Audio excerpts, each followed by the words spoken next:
വിദ്യാർത്ഥികൾക്ക് അധ്യാപകരാകാൻ ഒരവസരം. കുട്ടികൾ തന്നെ അധ്യാപകരായാൽ എങ്ങനെയുണ്ടാകും? കുട്ടികളിലെ ഉത്തരവാദിത്വബോധം, ആത്മവിശ്വാസം, ആശയവിനിമയ ശേഷി വളർത്തുക എന്ന ലക്ഷ്യത്തോടെ ഒരു ദിനം കൂടി ഒരുക്കി തലോർ ജീസസ് അക്കാദമി സ്കൂൾ.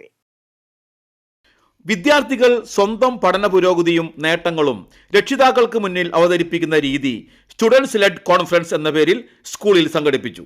വിദ്യാർത്ഥികൾ തന്നെ നേതൃത്വം നൽകി വിവിധ പാഠ്യവിഷയങ്ങളെ ആസ്പദമാക്കി പ്രോജക്റ്റുകൾ, ആശയങ്ങൾ, മോഡലുകൾ, ചാർട്ട് വർക്കുകൾ എന്നിവയെ അടിസ്ഥാനമാക്കി രക്ഷിതാക്കൾക്ക് മുൻപിൽ അവതരിപ്പിച്ചു. വിദ്യാർത്ഥികൾ അവതരിപ്പിച്ച ഭാഗങ്ങളിൽ നിന്ന് ചോദ്യങ്ങൾ ചോദിക്കുന്നതിനും അഭിപ്രായങ്ങൾ ഉന്നയിക്കുന്നതിനും രക്ഷിതാക്കൾക്ക് അവസരമുണ്ടായിരുന്നു. അധ്യാപകർ ആ സമയം സഹായികൾ മാത്രമായിരുന്നു.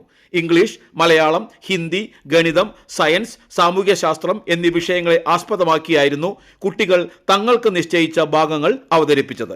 കവിത ആലാപനം, സ്കിറ്റ്, ഗണിതശാസ്ത്ര പരീക്ഷണങ്ങൾ, ഗ്രൂപ്പ് പ്രവർത്തനങ്ങൾ, മോഡൽ മേക്കിംഗ് തുടങ്ങി ഫലപ്രദമായ പാഠ്യവിഷയങ്ങളിലൂടെ LKG ക്ലാസ് മുതൽ 8ാം ക്ലാസ് വരെയുള്ള കുട്ടികൾ തങ്ങളുടേതായ ശൈലിയിൽ ക്ലാസുകൾ എടുത്തു.